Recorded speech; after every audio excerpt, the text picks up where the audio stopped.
Hello. Today we'll discuss a few more examples of derivatives of functions, and I composed a set of problems wherein some might use and might not use logarithmic differentiation.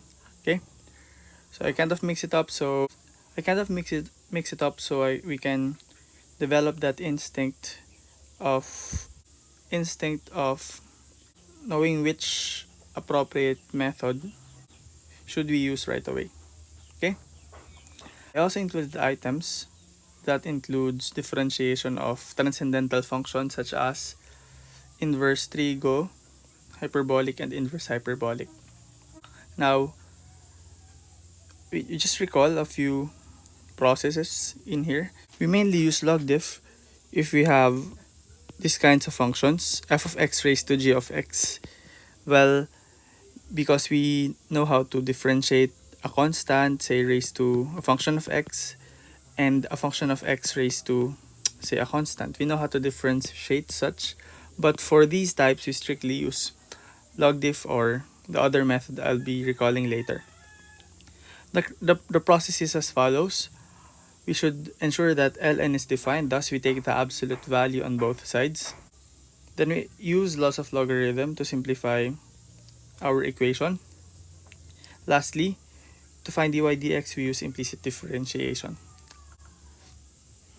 Also, another use of log diff is when we have functions which contain products, quotients, and powers as its prevailing operations. But if a function contains an f of x raised to g of x, yet the prevailing operation is addition or subtraction, we make use of transforming it to an exponential form rather. And with that, this should be satisfied.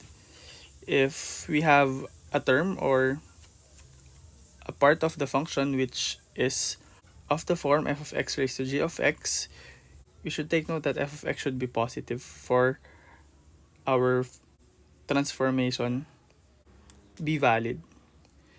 If we encounter such, then we can transform f of x raised to g of x as e raised to g of x ln of f of x.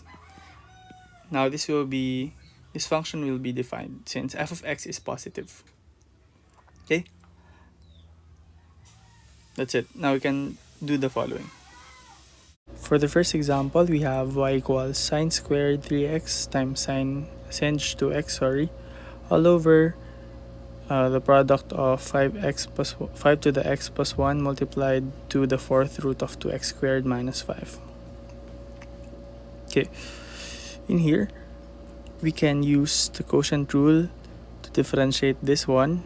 Then if you are to differentiate the numerator or the denominator, there are products in there.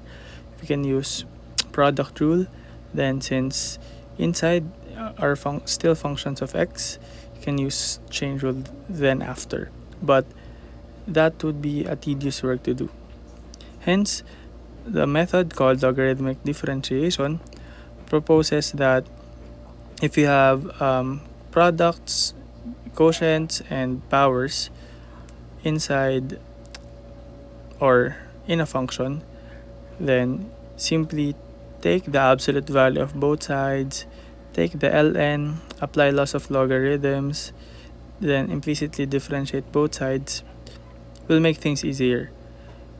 That is, if you have a complicated product and powers and quotients on the right hand side, applying loss of logarithm will make it a sum and difference of a lesser complicated set of functions to differentiate. Okay, so let's do that. For the solution, let's take the absolute value of both sides. Say the absolute value of y is equal to the absolute value of sine squared 3x sinh 2x all over 5 to the x plus 1 fourth root of 2x squared minus 5. Sir, in the lecture slides, there are functions wherein we need not to take the absolute value on both sides. Of course, that happens whenever what's inside the that happens when the entire function is always positive. If we consider small pieces of function, say these guys here. This is always positive. Am I correct? It is a sine squared. This is always positive. This cannot be negative. Okay? Taking the fourth root of a number is always positive because the index is even. But since 2x is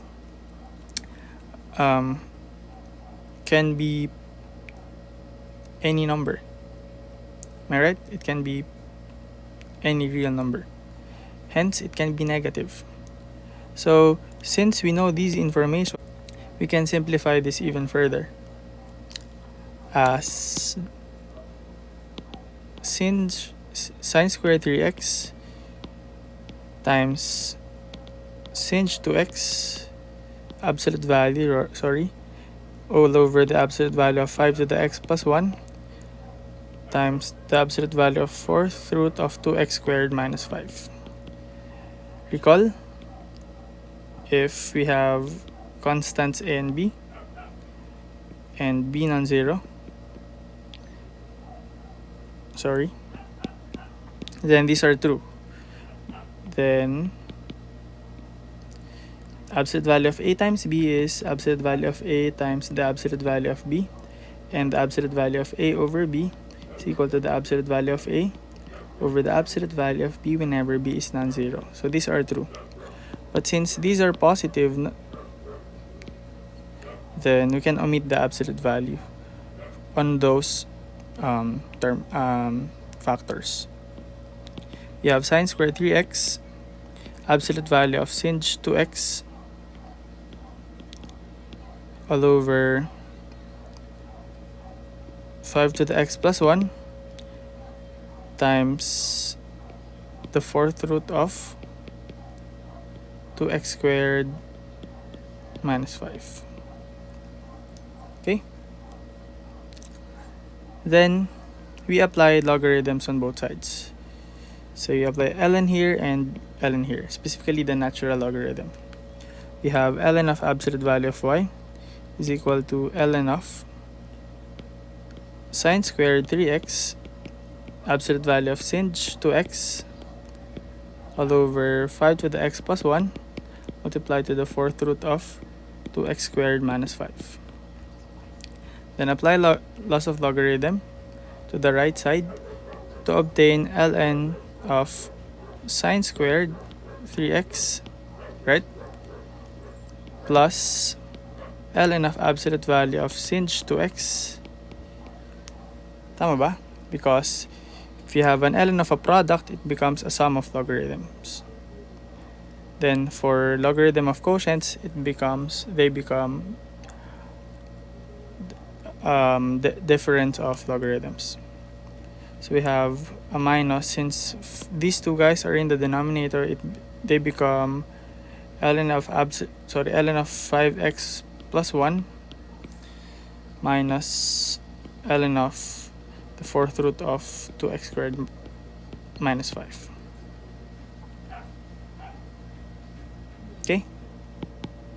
Then simplifying this further by applying another law.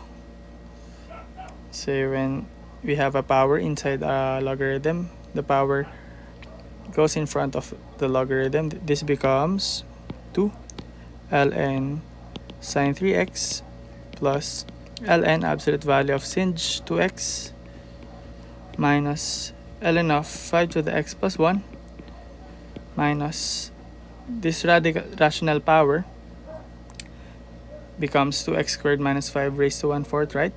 So 1/4 is the power. It will go down. It will go in front of ln. So 1/4 times ln of 2x squared minus 5. Okay?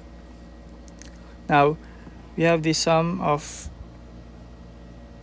or combination of ln's with a lesser complicated derivatives. So we can now take the derivative on both sides by implicitly differentiating this equation. So let's just rewrite ln of absolute value of y here. The derivative of ln absolute value of y with respect to x is 1 over y times y prime equals the derivative of the first term is 2 times 1 over sine 3x, right? By chain rule, the derivative of sine 3x is cosine 3x. And lastly, we differentiate the innermost. The derivative of 3x is 3. Okay? Plus, what's the derivative of the first term? That is 1 over what's inside? Sinh 2x multiplied to the derivative of sinh 2x, which is cos 2x, right? Multiplied to the derivative of 2x, which is 2. Then let's go to the third term. Minus, the derivative of the third term is 1 over what's inside, right? Multiplied to the derivative of the argument, which is, what's the derivative of 5 to the x plus 1? It is 5 to the x ln 5. Okay? Lastly, we differentiate this thing. We have minus 1/4 times 1 over what's inside multiplied to the derivative of 2x squared minus 5, which is 4x. Rewriting the right hand side, well, this is 2 times 3 is 6. Cosine 3x over sine 3x is cotangent 3x, right? Plus, this thing here is hyperbolic cotangent times 2 is 2 cos 2x minus this thing here will become 5 to the x ln 5 over 5 to the x plus 1. Then this term here will have a cancellation of 4 in the numerator and denominator. What will remain is an x over 2x squared minus 5. Okay? And so that's the derivative of the right hand side. But we don't stop there because we need to find the dy dx or y prime. Hence, we need to still multiply both sides by y. So since this is 1 over y times y prime, multiplying both sides by y, this will cancel out. Then this becomes y prime equals y times this whole thing. Okay, so we just need to copy that. We now have this one. Hence, lastly, we need to put y to its original form, which is times this whole thing. That's it. This is dy dx.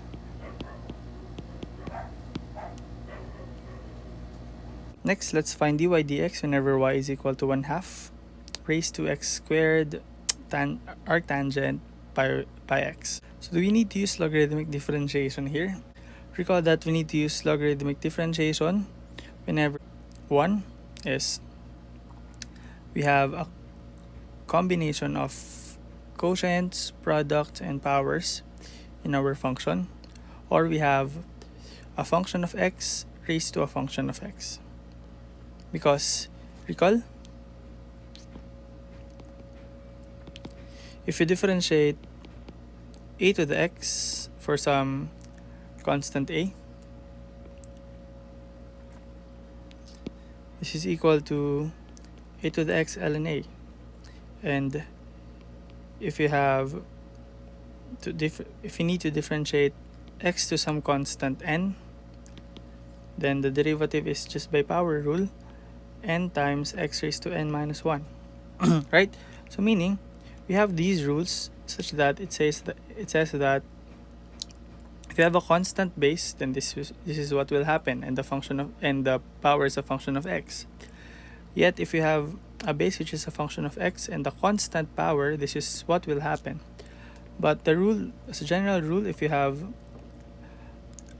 a function of x raised to a function of x, its derivative can be obtained via logarithmic differentiation or by exponentiation.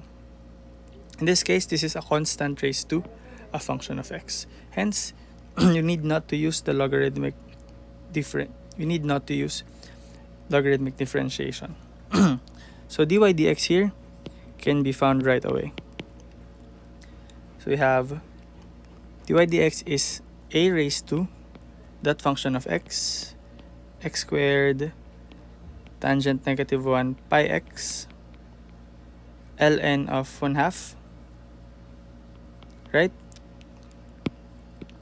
Multiplied to the derivative. So via chain rule, we multiply it to the derivative of that function of x. But that function of x is a product of a polynomial and an inverse tangent. So recall,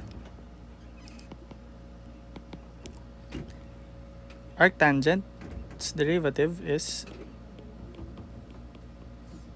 1 over 1 plus the square of the argument. Okay?